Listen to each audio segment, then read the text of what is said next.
Hello everybody and welcome to another edition of Magic Mics, proudly sponsored by CoolStuffInc.com, CardHoarder.com, Alter Sleeves, as well as Twitch subscribers and Patreon supporters just like you. I am Evan Irwin and we get started each week by saying hello to my two co-hosts, MTG Nerd Girl. Hey guys. Reuben Bressler. How's it going? Oh, everything is lovely. Now, if you missed our sub-only pre-show, subscribers to this channel get access to it, but we also kick off with our first pick and our giveaway. Get your chance at $50 worth of anything at CoolStuffInc.com by typing !raffle in the chat, but subscribe first, even with them Bezos bucks, to get 2 chances to win. And don't forget our raid at the end of the show to support a member of the community. Enter those suggestions at the end of the show to see who we raid tonight. That is thanks to our sponsor, CoolStuffInc.com, where you can find cool stuff in stock every day. It's time to talk about Crimson Vow. Crimson Vow has not fully spoiled. It's getting real close, as I understand it. I believe in the next couple of days we'll basically have the rest of the set in some form or fashion.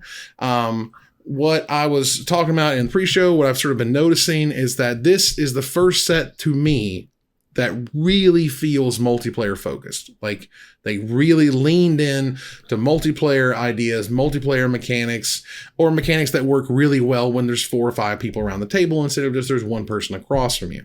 And this to me is seen in a lot of the mythics. And even, for example, like the chase mythics of the set, there's 2 of them. It's Necroduality and Cultivator Colossus. And apart from the fact that Abundance broke Cultivator Colossus in half, Necroduality is a card that's exciting because casual players love to double tokens, let alone zombie tokens. So this to me has a whole weird vibe. I mean, the set definitely has a weird vibe, and not just because it's Innistrad and horror themed. Right. There is a very, I don't even know how to describe it. There's just a lot of words on Magic cards these days, and when you have a set that has flip cards, it's doubly more so. And speaking of the word double, you're right. They are sort of looking more towards commander style formats with being able to double things and cost reduction and sort of interacting with multiplayer in a more direct way.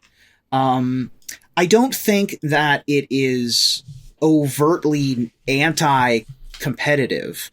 There are plenty of cards that are going to be powerhouses in multiple formats, but you're right. I mean, it does feel like the focus is shifting. Nerd Girl, is it just me? So, I mean, we talked a little bit about during the pre-show that the power level seems very low, not super great for constructed. And I think that just has a little bit to do with it being the beginning of a post-rotation, new format. So there is a bit of a power creep as we get closer to rotation, just because they want to make sure that those cards are relevant. I do agree that there are a lot of cards that are multiplayer focused, but also we've known that was coming forever. There's been less and less support for competitive play and for draft and limited products. And they are pushing more and more commander, more secret layers. And I can't really blame them too much because those are the people who are buying the product. Yeah. Those are where the money is. So it doesn't surprise me, honestly, that they are doing that. They want EDH players to buy a box of this and get a bunch of sweet cards for themselves. Yeah, there's just a lot of, and we'll see it in some of the mythics. And one that we're not talking about, for example, the one that just smacked me over the head was Hallowed Haunting. Hallowed Haunting is a 4-mana enchantment that doesn't do anything unless you have 7 other enchantments, and then it does something, and then you have to play enchantments after it, and then it does a little something. I'm like, my God, this is so dirtly. You can't dirtle any harder than a 4-mana kind of sort of do nothing sometimes. But is that bad? I don't think so. All right, well, I think it's fun to have dirtle stuff. Sure. Well, let's go ahead and talk about some cards that we wanted to talk about. I mentioned one earlier, but it's whatever. My first card I wanted to chat here about was Edgar Charmed Groom. This showed up this morning. Edgar Charmed Groom is a black-white 2 generic mana for a 4/4 rare legendary vampire noble. Other vampires you control get +1/+1, and if he dies, you return it to the battlefield transformed under its owner's control as Edgar Markov's Coffin, a legendary artifact that at the beginning of your upkeep, you create a 1/1 white and black vampire creature token with lifelink and put a bloodline counter on Edgar Markov's Coffin. And if there are 3 or more bloodline counters on it, you remove those counters and you transform it. So basically he is unkillable if you can't exile him in some way. Of course, there's lots of ways to exile and take care of stuff. Not that you can't do that. It's just, I thought this was really clever. It was interesting. Yeah. It's powerful. It's relevant in many different ways. And that's just a fantastic rate. Yep, like the card's good and limited, and also like it's very flavorful. The idea of the vampire going and to take his nap or whatever, and then coming back is really interesting. Yeah, I think it's super cool. It's like an apocryphite. Yeah. But also, yeah, I mean it's a vampire lord, as Edgar should be. 4/4 for 4. Quality, and then you're right, the flavor of putting the vampire down doesn't put it down permanently, and because the bloodline is continuing, more vampires are proliferating, and then when Edgar flips back and comes back from the coffin, he's even scarier because he's coming with friends. So yeah, I think that this is such a cool card and a really great way to tell the story of how vampires work. I'm wondering if, like, in the last set we had the Silver Bolt, it would be really cool if there were something that... So if we have this sort of recursion theme with the vampires, what if there was, like, some sort of, like, wooden stake that exiled, deal 3 damage. If it's a vampire, exile it to kind of counteract this, like, recursion theme that we're seeing. And that's just very similar to what the Silver Bolt did, killing werewolves, because they got so big, the 3... damage is no longer relevant, so they just kind of put in this like kind of fail safe. That would be really cool and a good way to tie back into Midnight Hunt.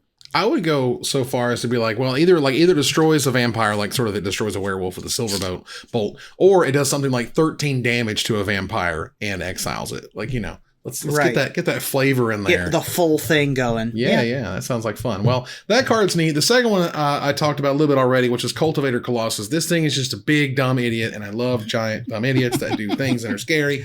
It's 3 green. We're already at 3 green mana. Sign me up. 3 green, 4 generic mana, so 7 mana for a star mythic plant beast with trample. Its power and toughness are equal to the number of lands you control. Cool, we're all on board. Here we go. When it enters the battlefield, you may put a land card from your hand onto the battlefield tapped. If you do, draw a card and repeat this process. Boy, repeat this process. Those are 3 magical words. I do like repeat this process. Yeah. This thing's gigantic, obviously. It's a 7/7 minimum. More and it's less. Exactly what those weird blue-green decks want to be doing, with your Ashayas and Uro, but you can't play Uro anymore. But yeah, I mean, not exactly constructed, right? I mean, it does draw cards. It does, filter your hand. If you're one of those 30 mana source decks, I guess Wrenn and 7 are going to get you back some lands, right? With its ability. Okay. So all right. It's going to ramp you up, right? Ramp you up. It's going to be just as good as the token, which is going to be big and strong or whatever. Ultimately, for those who don't know the card Abundance, which showed up in Urza's Saga, you currently can't get a copy for less than $2 to $3 now. It used to be 40 cents. Now it's not. Because this is a 4 mana enchantment, 2 green, 2 generic mana, that says if you would draw a card, you may instead choose land or non-land and reveal cards from the top of your library until you reveal a card of the chosen kind. Put that card into your hand and put all other cards revealed this way on the bottom of your library in any order. That means you get to stack your whole deck. You draw your whole deck and you stack it however you want. That's what Abundance says, thanks to this creature. So Abundance and this creature say put every land in your deck on the battlefield. And organize and your stack deck however your you library. want. Yep, however you want. Cool. Yeah. Okay. That's where we're at, ladies and gentlemen, so I'll take it. So the last card I want to talk about here was really cool. This is the first card, of the set. The set's been cool, and there's some neat cards, and that's kind of... I like New Planeswalkers are fun, and, Olivia was nice. But this is the first card I was like, oh, damn, that is awesome. This is a really cool idea I never thought about before. Faithbound Judge is a white mythic. It's a 2 white and generic mana for a 4/4 mythic spirit soldier. So 3 mana for a 4/4 with Defender, Flying, and Vigilance. The first Defender ever with Vigilance. At the beginning of your upkeep, if it has 2 or fewer judgment counters on it, you put a judgment counter on it. And as long as it has 3 or more judgment counters on it, it can attack as though it didn't have Defender. So it's a real cheap Sarah Angel. Whoop-de-doo. But it has Disturb. So when it's in your graveyard, you can pay a 2 white and 5 generic mana. So for 7 mana, you play this thing flipped as an enchantment or a curse that enchants a player. At the beginning of your upkeep, this thing's called Sinner's Judgment. At the beginning of your upkeep, you put a judgment counter on Sinner's Judgment. Then if there are 3 or more judgment counters on it, enchanted player loses the game. And if Sinner's Judgment would be put into a graveyard from anywhere, you exile it instead. But damn, that is an alternate win condition, everybody. Yeah, that's dope. Let's do it. What a cool card. Well, first of all, it has Defender, so I'm in love. It's got Plume Veil stats, which is also amazing. Which is great. It's just going to be a house against aggro, and it's also not useless against control because it in and of itself is a clock, right? I was going to say, this is a control finisher, right? This is it's a really short clock. Really short clock, yeah. You got 3 turns or you're dead. Yeah, pretty dope. Yeah, so this is the card I can see being played, behind the Teferi who slows the sunset, counter spells, wraths. Like I'm eventually going to wrath this thing into my graveyard so I can pay 7 to enchant you with this and just see if you can, beat me in 3 turns, basically. Or you have a disenchant. Like maybe you do, maybe you don't. But that to me was really exciting. All right, let's move on here to Reuben's cards. What you got, buddy? All right. That's enough of your big 8,000 mana sorceries and big random garbage. I mean, I love big stuff too, but how about some 2-drops? Let's get some 2-drops. There is a little bit of good stuff for the aggro players out there, and we're going to start things off with Graf Reaver. Graf Reaver is a colorless and a black for a 3/3 zombie warrior. We're paying 2 mana for a 3/3. So we're already aggro. We're doing okay. Right. But it also has exploit, which means when this creature enters the battlefield, you can sacrifice a creature. When Graf Reaver exploits a creature, destroy target planeswalker. At the beginning of your upkeep, Graf Reaver deals a damage to you. So it's like a Carnophage. But being able to pick off opposing planeswalkers, especially with exploit, that's so cheap. You have so many decay tokens, so many extra idiots laying around with your zombies decks. Graf Reaver is good on turn, amazing on turn 2. It's bigger than everything. And then it's fine late against those, Ren and 6 style control decks if you want to be able to take those out. So it does 2 things, right? It doesn't. When you have like these mono black aggressive decks, they often like fall behind. If they don't kill you very quickly with the zombies, like then you just die to the planeswalker or to whatever the case may be. This card allows those black aggressive decks to keep their foot on the gas, but also have these like built-in backup plans against whatever the planeswalker or whatever that might be. We saw some like a similar idea with the Murder Rider, whatever. Murderous Rider, yeah. Murderous Rider, right? So it's like a thing that's good against more aggressive decks. It beats the control decks. It is still a body that lets you do a thing. So I like this. It's a good thing for these types of decks to have access to without punishing them too hard. Thankfully, you also have lots of sacrifice outlets. You can throw this thing for a Deadly Dispute. You can throw this thing under the Merchant, the 1/4 that sacks things. Yeah, Skullport Merchant. Skullport Merchant, thank you. So there are ways to kind of get rid of this. One of the reasons, that Carnophages and whatnot were difficult was that you could, they could just kind of kill you, or Plague Slivers or whatever. Sure. And just that you couldn't get out under them in time. Whereas they've kind of given you a lot of really good, efficient tools to get out from under them if you want to. I mean, exploit is a key word for zombies in this set, so there's plenty of ways to get rid of this thing. Right. I mean, technically, right, you can sacrifice itself, can't you? So I think it has to sacrifice another creature. Is that right? I had it pulled up, but I closed it like an idiot. You may sacrifice a creature. Okay. Well, in that case, 2 mana, destroy your Ren and 6. Yeah. Also, that's fine. That's fine. That's a top deck, right? You're in a top deck war. I'd see it. Yeah. Anyway, what's your next card? My next card is part of a cycle that appears to be the big spiky cycle of the set, which is the cemetery cycle. There's a bunch of cards. There's one mythic in each color, it looks like, that does something relatively similar, but the effect that it does with that effect is different. And the one I want to talk about is named Cemetery Gatekeeper. Cemetery Gatekeeper is colorless and a red for a 2/1 vampire with first strike. It's a 2 mana mythic, everybody. 2 mana mythic. 2 mana mythic alert. When it enters the battlefield, you exile a card from a graveyard. When a player plays a land or casts a spell, if it shares a card type with the exiled card, it deals 2 damage to that player. So this is close to being, this reminds me of Harsh Mentor. This reminds me of Zozu the Punisher. This is a very easy thing to get going, I feel. In an aggro mirror, this thing just wins, right? Because you kill your opponent's thing with a play with fire. You play this, then every creature they play for the rest of the game is rampaging Ferocidons them. You too, right? So, like, it's every player. Sure, but I've got a 2/1 in play and you don't. Fair. So I think that I think this card's great.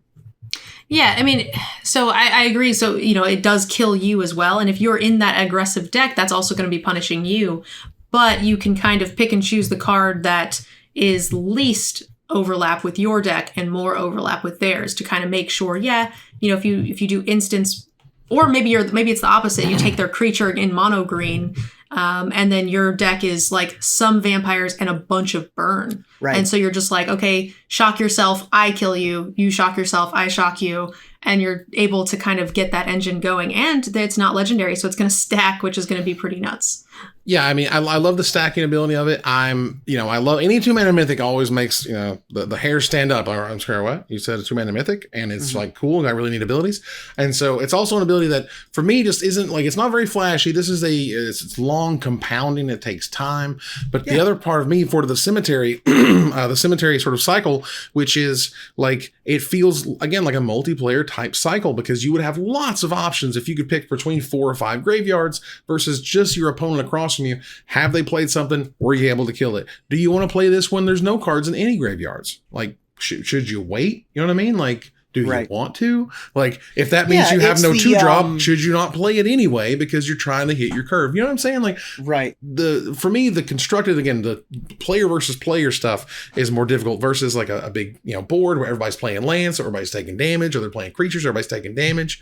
But the potential's there. I can see it. I think I'd still just play a 2/1 first striker. What was the there was the Rivals Vixalon 2/1 first striker that flashed something back from an opponent's graveyard. Yeah. I would play that on turn 2. Like this, I'd play this on turn 2 in the face of nothing in particular. Like, that's fine. Yeah. And the other part with this, especially, is you are able to take out things like Fading Hope out of the Lair deck, right? You're able to take weird things with that. People are using the graveyard as a resource these days, so it's nice to be able to do. Anyway, the last card I wanted to talk about isn't a mythic, isn't a rare. It's a common. They put Squadron Hawk in this set, everybody. They did. And its name is Wretched Throng. Wretched Throng is a colorless and a blue for a 2/1 zombie horror. When it dies, you may search your library for a card named Wretched Throng, reveal it, and put it into your hand. Now, it's a little bit, it's not exactly, it's a build your own Squadron Hawk, but we've got so many exploits, right? We've got so many sacrifice outlets. We just need bodies. And if all you need is bodies, Wretched Throng's great. Yeah, this card is just made for value. I mean, oh no, again. The last words there as the flavor text. There's some sort of zombie centipede happening, coming out there. It doesn't draw you 3 cards like Squadron Hawk does, but it does go and get copies of itself over and over again, and that in and of itself is very powerful. Again, we just talked about, sacrifice effects that are great. There's tons out there already. There's the exploit creature that counters spells. Like, this thing is just asking, like, please throw me under the bus so I can do something awesome for you. It's going to be a good blocker early against more aggressive decks as well. It'll be good against mono white, which could get black in the game. Another really interesting thing is, like, make sure one of the sacrifice outlets, like, that you might want to be doing, like, in a blue-black type of deck is the, like, lesson that exiles it. Sure. Yeah. So you got to be careful with things like that. But I have noticed that the black doesn't have as many zombie and decay tokens as far as limited goes. So this is going to be one of the few premium sack outlets for all of the exploit, because we don't have quite as many of those tokens as we did in the previous set, I think. So you want as many copies of this as possible, basically. Well, yeah. I think that, maybe it's more Whisper Squad than it is Squadron Hawk, but it's still quite good. Absolutely. All right, Nerd Girl, what's your first card? All right. So I picked a little bit lighter cards because the last time we did this pick 3 thing, you guys almost took the whole hour. So I gave an honorary slot to Packsong Pup, which was actually my preview card from Wizards. Hey. And I honestly didn't think too much of it. I was like, yeah, this is going to see some play in my limited decks. I brought it up here because I thought it was pretty interesting to see that, Wolves is going to be a thing in limited again. We weren't sure how much we would see. We knew they'd be in there, but how strong of an archetype. And I think that this is a card that really points to it being a solid archetype that we can play in limited. And honestly, it doesn't take too much value to get worth playing, right? So you get 1 trigger on this, it's at rate, I'm playing it. You get 2 triggers on this, you're feeling great. So honestly, you don't have to have that many wolf or werewolves to make this playable. I say I would put this in my deck if I have maybe 5 to 7? I mean, this is its own Luminarch aspirant, built in. Just need another wolf or werewolf, and it just sits there and makes itself bigger and scarier over and over and over. And that's good, clean living right there. It is definitely telling you how to build your deck. You want to have a 1-drop wolf to be able to play alongside. Sure. It's good. And it's definitely at rate. And I think that, the games in which you have a turn 1 wolf, turn 2 Packsong Pup are going to be difficult to lose. Yeah, even if it's a turn 3 pup, because it's at the beginning of your combat, right? So you're playing this on 2, and then on turn 3 you play your wolf pre-combat, which is more likely, and you're not really missing out on much. You miss out on that first initial 1 mana wolf, but in limited, I don't know if I'm necessarily wanting to play those anyway. Sure. So I think the biggest thing is that this is going to be a great addition for any more werewolf-themed EDH deck. It's actually going to see a lot of play, I think. I think it's actually going to see some play in Constructed because there's the 1 mana 2/1 wolf. There's a rare wolf in the set who's really great. And this curving into it on turn 2, again, Luminarch aspirant for itself. And then at that point, you can just start smashing on rate because this is a great sideboard card against burn decks and or other aggro decks. Just let it sit there and get bigger. Like when they finally kill it with a burn spell, you're gaining life, or it finally gets too big and they have to block with a bunch of creatures, you're gaining life and you're killing those creatures for it. This is a really cool card that adds up over time quickly. Very nice. What's your next card? Cemetery Prowler. This is a 3/4 for 3 mana, colorless green for a wolf with Vigilance. Cemetery Prowler enters the battlefield or attacks, exile a card from a graveyard. So this is going to be really great in any Innistrad type set, limited or constructed, I think. And then spells you cast cost 1 less to cast for each card type they share with cards exiled with Cemetery Prowler. This is going to be interesting. I think it's really good stats for 3 mana in limited for sure, and even very constructed playable, I think. And the cool thing is in standard or whatever, Cemetery Prowler should stack. So if they, kill this one, you play the next one, you should still get all the bonuses for the first one that got to attack a few times, and then you're going to be able to get some really good value. I'm going to have to, for cards that share with I'm not sure, Judge, need a judge call on that one to make sure if they would. Exiled with, it might be this card instead of cards named Cemetery Reaper, but either way. I picture like Robber of the Rich. Yeah. Right. I don't know if it's worded the same as Robber of the Rich. It's not worded exactly the same, but either way, the point is, this is a 3 mana 3/4 Vigilance, just on rate. When you play it and it enters the battlefield and you exile something that they could have flashed back, by default, you're kind of getting your value started. And so the ability that, for example, again, it stacks with multiple copies of itself, which is nice. And it's just good. It's really good on rate. So that alone makes me go, all right, well, I'm excited. I'm interested. The cemetery, cycle makes me go, was this meant for a 1v1 environment? I'm not really sure, but it could be fantastic. I think the cemetery cycle is 100% for competitive. I mean, this is a 3/4 Vigilance for 3. It's the stats are Brimaz, and it's going to make your 5 drops cost 4 the next turn, or your future wolves are going to cost 2. This card's insane. The mono green stompy beatdown deck was already one of tier 1.5, right? It wasn't great, but this might be able to push it over the top. It's being able to... Mono green is one of the best decks in the format right now. I was going to say, I think that's one of 3 S tier decks, actually. Is it? Yeah, okay. yeah. Mono green, I thought it white, had gone down. And the Izzet deck. Those are your those are your tier 1s right now. So and this is great. So what is this competing with in the green deck at 3? The Troll. The 4/4 the 4/4 troll? Yeah. Yeah, that card's pretty good. And also, we're seeing some play with the one that makes a clue. Oh, the 2/3 that makes a clue. Oh yes, also a good card. Yep. So it's got some competition, but this is certainly this is more interactive than either of those cards. Mm-hmm. So you might see this in the sideboard. Yeah. All right. What's your last card? So my last card, the reason I picked it is I'm not really sure what to think about it, and it's Kessig Wolfrider. It's a 1 red mana for a 1/2 with Menace. For 3 mana, 2 colorless, and a red, you can tap, exile 3 cards from your graveyard, and create a 2/3 wolf creature token. This is going to be playable in limited for sure.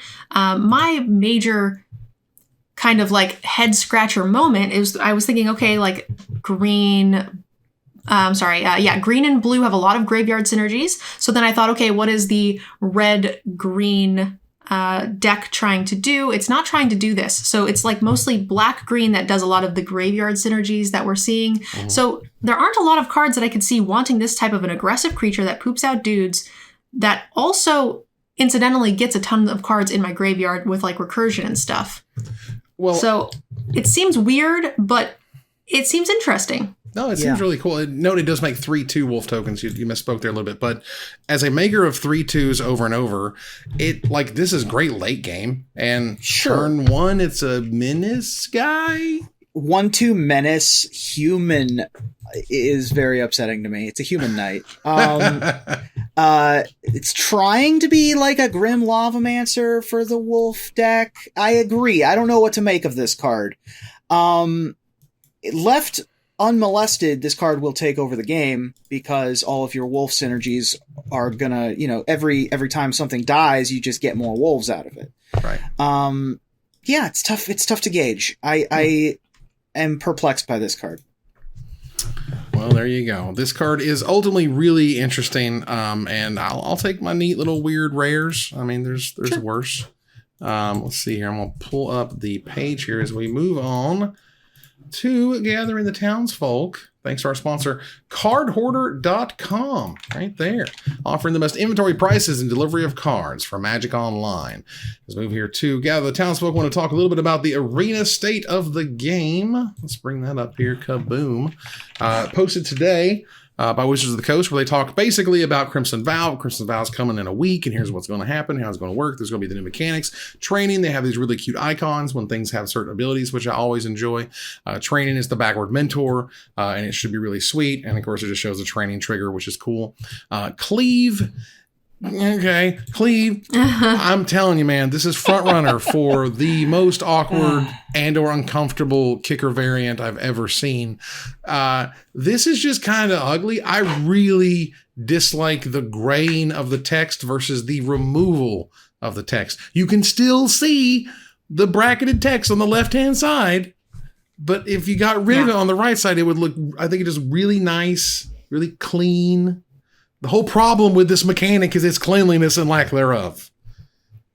Am I wrong? Yeah, we've crapped on Cleave enough. All the things we said last week and this week still qualify. There. It's fine. It's whatever. It's like we have to live with it now. Hey, look, another thorn on my side. Blood tokens. This one you're wrong about. Here we go. Go ahead and do your blood token spiel. Look, blood tokens are fine. They're okay. My problem with blood token is that it doesn't really mean much. It might as well be a fang token. It might as well be a doorstop token for all that matter. It just means that every card in your hand now has cycling of 1. I'm not sure how thematic that is to vampires. I'm not sure how thematic that is to blood. You could even argue that if the food artifact, the food mechanic were the blood mechanic, if you sacrificed it and gain life, that would make some sense, right? The investigate, you have clues. Clues bring you more information, which is drawn from your deck. Food's giving you life, you're giving you, like life points, all that stuff makes sense. To me, blood is just a thing. It could have been a widget, and we wouldn't have said anything different about it. That's all I got. I'm deciding if this is red zone worthy. I feel like I just am going to ignore you instead of going to the red zone. Just ignore like, it's fine. It's fine. Like, It's who fine. cares? Who cares what it's called? I'm tilting at windmills. I get it. I understand. You know? I think there's a lot of cool things they can do with it, given that it's vampire themed. It's very flavorful. I would love to see some mechanics. Again, I am a little bit further behind on the spoilers than you guys, but like I would love to see like a vampire that says like sack a blood token, get a +1/+1 counter. So like alternate uses for them, sort of like the Magda did for treasure tokens. I think there's a lot of neat things they could do. And also if they just want to give us cycling for 1 as a mechanic, like that's fine. Yeah.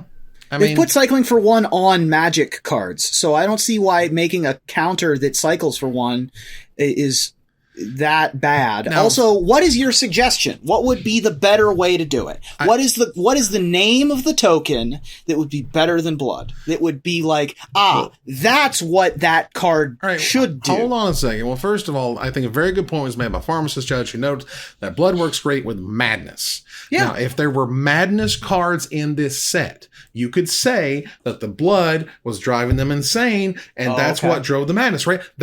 Cool. All right. We've connected the dots. I think that's dope. Not here. So, like, I mean, I feel like that's a double-edged sword. You'd play with that for like 3 days, and then you'd be complaining that it's too strong. Maybe. Right? I mean, I'm not really sure. We will see. Either way, they go through the stuff. Now, the Arena Open Draft Edition is coming. This is super. That's very huge cool. news. Yeah. Oh, Hey-o! I've been waiting forever. It's going to be hot fire, and you're going to win cash and prizes, Nerd Girls. Are we ready for this? No, I'm going to scrub out hard, but it's going to be great. That's the spirit. No, the real question, and I've seen this before, like how many tries are you going to give it?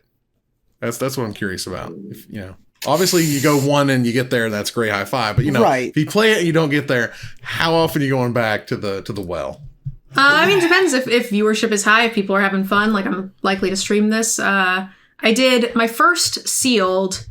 I did 3 attempts, and I was pretty sure that was going to be my last attempt. And then the second sealed, I was only going to do 1, but I had just gotten like a huge host. So I was like, I will do 1 more. I don't really want to, but obviously got it on that try. So my average isn't too bad. There you go. It also, for me, as I'm not a streamer, is more dependent on if the format is good. And again, we're only 80% of the way through the week. We've only seen 80% of the set.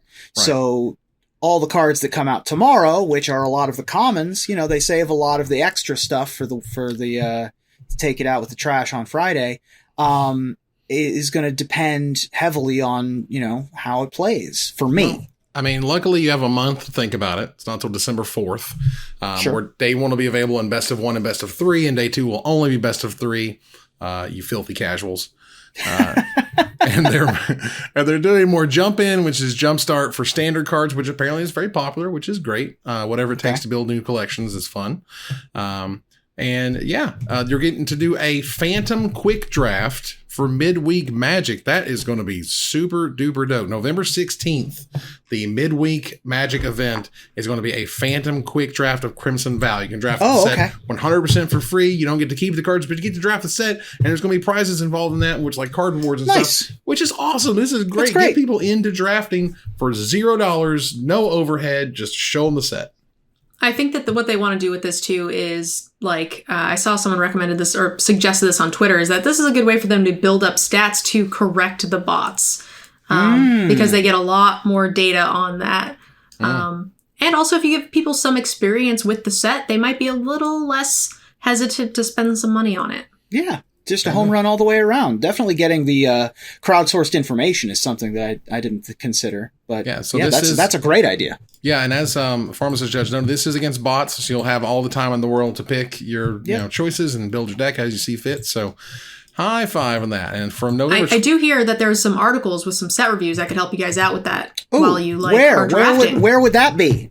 I hear Cool Stuff has some pretty sweet limited articles with some ratings for you guys. CoolStuffInc.com. Interpreter. Cool stuff in stock. Well, the Gathering, as we have in the United States, near the end of the month from November 24th through 28th, there's going to be an all-access standard singleton event, which is cool. You can play with any cards you want in standard, whether or not you have it or not, which is great. And yeah, the Crimson Vow's coming, and I think this is really cool. And there's an arena open just made for Nerd Girl, just positively crafted for your brand. Let's go. Nice. All right. And did want to mention here really quickly, there was a new video by Sam. Yes. Who showed up for the Horror of Innistrad, which is great. Ristic Studies, of course, crushing it. Check that out. 41 minutes of goodness from the man himself. Yeah. Everything that Ristic Studies produces is must-watch YouTube content. This is no different. It is quality stuff. Now we move on to Desperate Ravings. Check out our altar sleeves. Support the show by using the code MAGICMIKES to check out for 5% off anything in the store, including a set of exclusive sleeves featuring the Magic Mikes crew at altarsleeves.com/MagicMikes. Okay. All right. That sleeve was bad. That sleeve was Editor. not great. You know what? A man makes mistakes again. All right. I need a better slide. We're gonna fix that. Well, it just didn't even show it. It was too blown up. It didn't show it's only a part of the webpage. The point is, it could be better. The other point is, it's Desperate Ravens time. All right. Okay. All right. So you are an entity that decides to run a tournament circuit. And part of the reason that you're running that tournament circuit is to get people excited about your company and buying stuff from your company and your products and your services.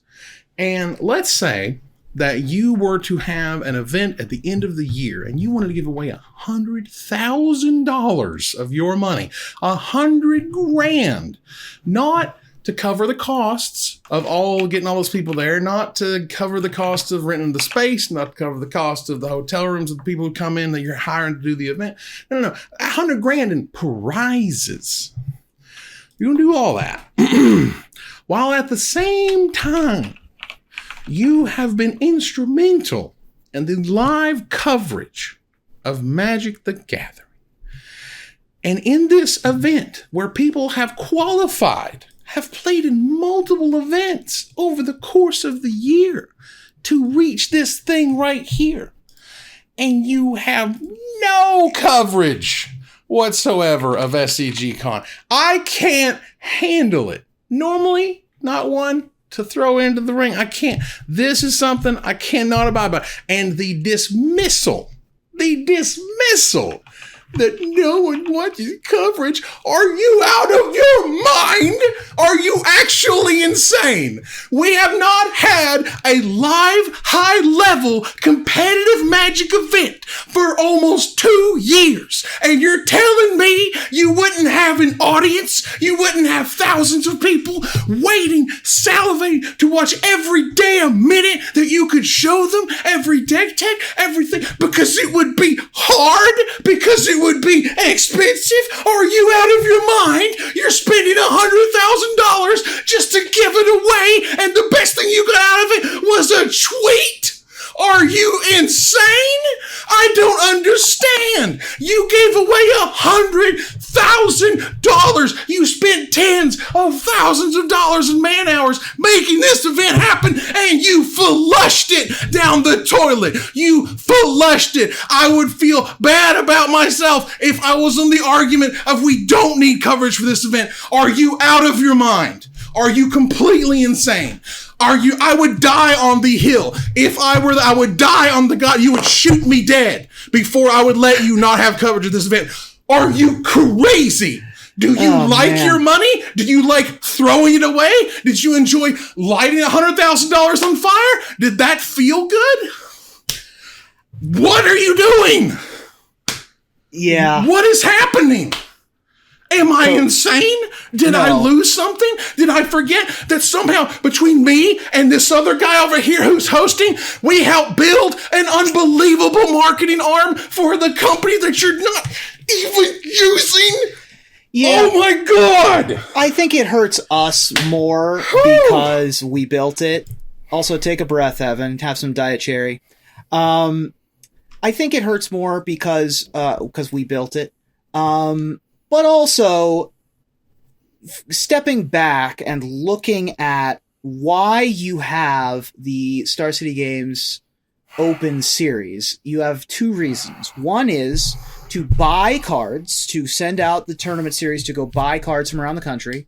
And the other reason is to be an advertisement, to show that you're a big deal, to try to build gravitas and get some clout, right?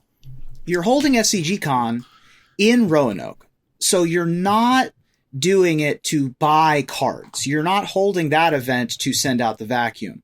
This event, from a standpoint of why the Open Series was founded, is entirely advertising.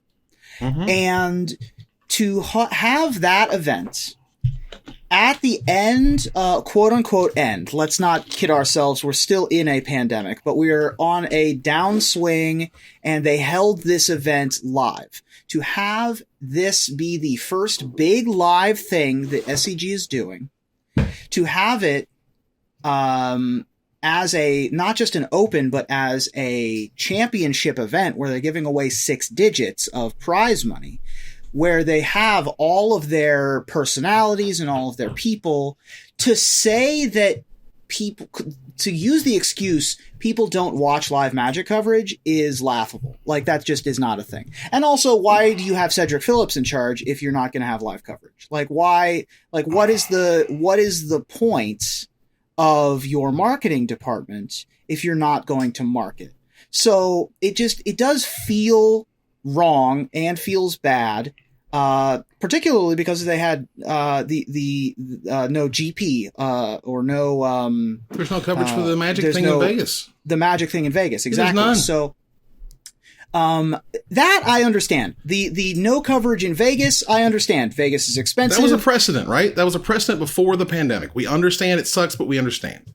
But you don't have to tow anything. You don't have to do any travel. You don't have to do, like, to run coverage in Roanoke is the cheapest it will ever be. So if you're not going to run coverage in Roanoke for your championship event, pack it up. Sell your cameras. Put the TriCaster on Facebook Marketplace. It's time to go home. I mean, they might have already done that. I think we've had this conversation a lot every single time there is an event with Blood. One of my first episodes on the show, we were talking about, like, the lack of GP coverage. And I feel like Evan is taking it harder than ever, which I understand because you, in this particular case, worked very closely with that. But again, you know, there's a reason why Channel Fireball is saying that they don't want to do it now that Wizards is no longer fronting the money, and now Star City is not wanting to do it. So I lean on the side of caution here. These big companies, I think that they've got their big boy pants on, and they probably have done some numbers. Like, I don't know the ins and outs of it, but there's got to be a reason why both Channel and Star City have decided not to do coverage. Well, now I don't think that I agree. Well, I think you're 100% right. Channel was Wizards didn't pay the bill anymore. And for this one, if it's budgetary, this to me is penny wise, pound foolish. It's really just, it doesn't make any sense other than you could save money here in this one spot, but you lose the panache of the event. I mean, I agree. But right. We're all preaching to the choir here. I think that the difference between Channel and Star City is notable, though. I think it makes sense for Channel to have not done coverage.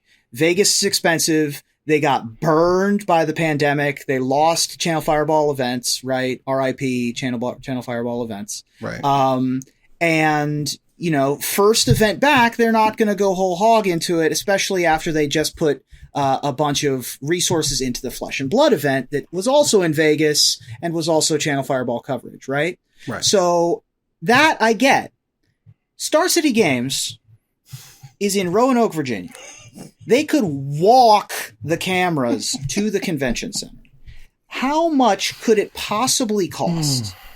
Like, I don't understand. So again, if this is where the end of Star City coverage is, that sucks.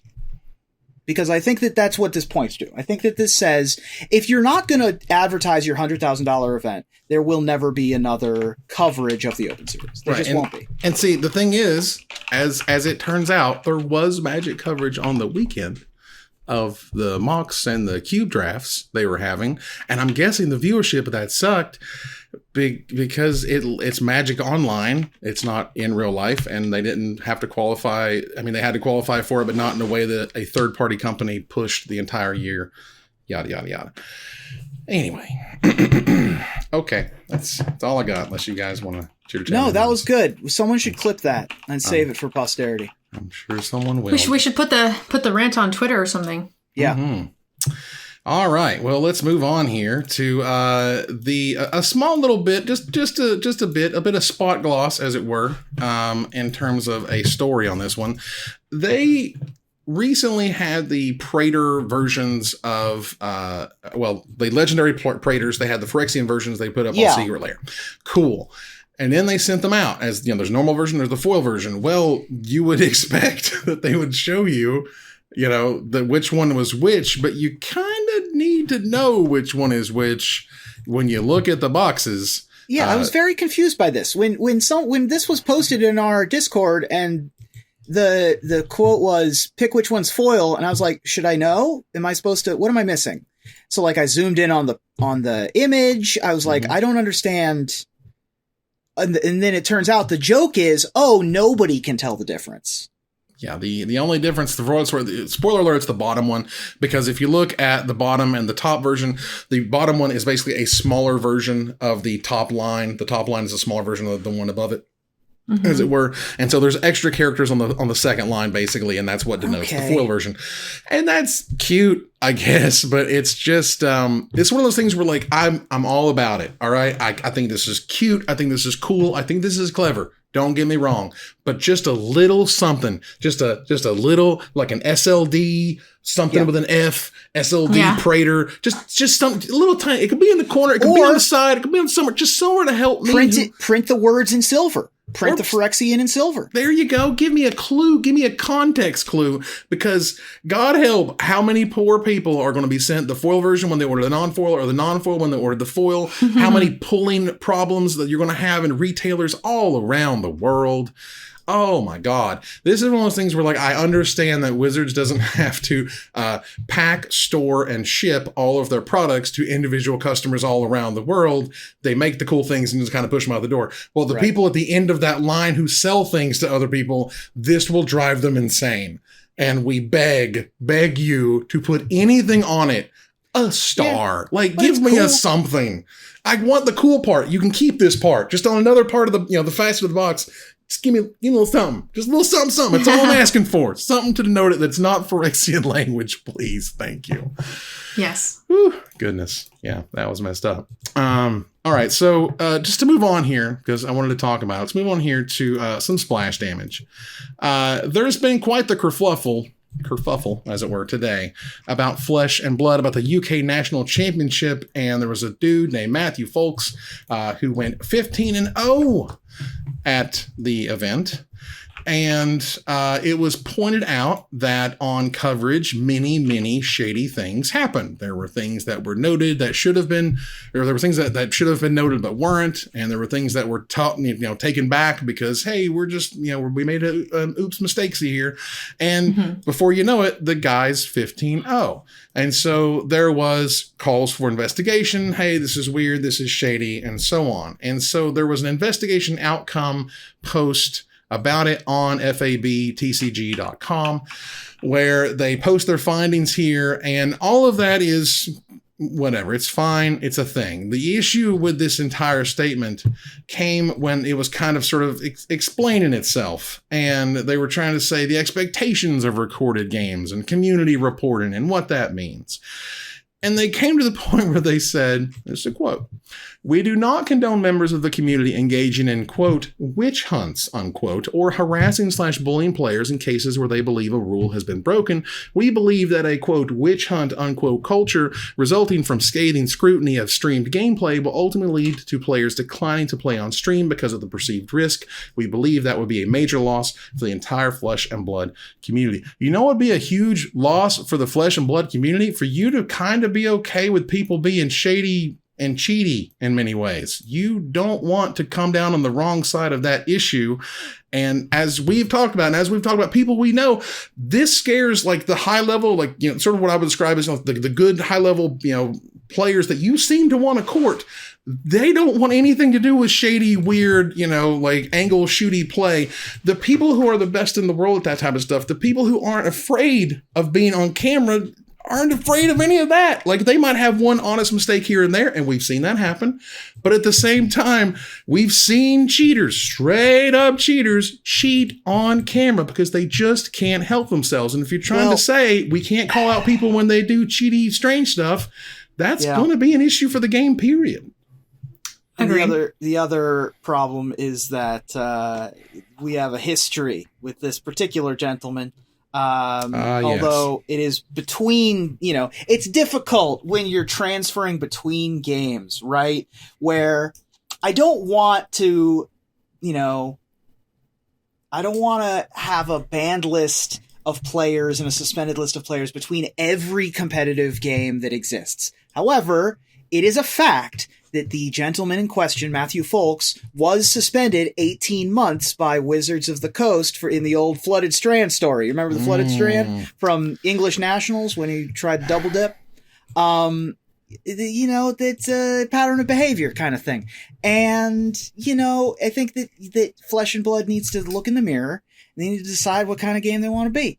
You know, I think that there comes a time in every fan base of every thing that people are fans of where you go, is it worth it having this person or these people or this type of attitude at the cost of their behavior? Or is it worth it to cut this free, even though it will cost us in the short term in terms of numbers, in terms of competition, in terms of whatever? Mm-hmm. That always happens. We had it in our show, right? We had 15 viewers and we banned some people because, you know, we could have had more viewers, but if you let toxic elements fester, they're just going to expand and grow.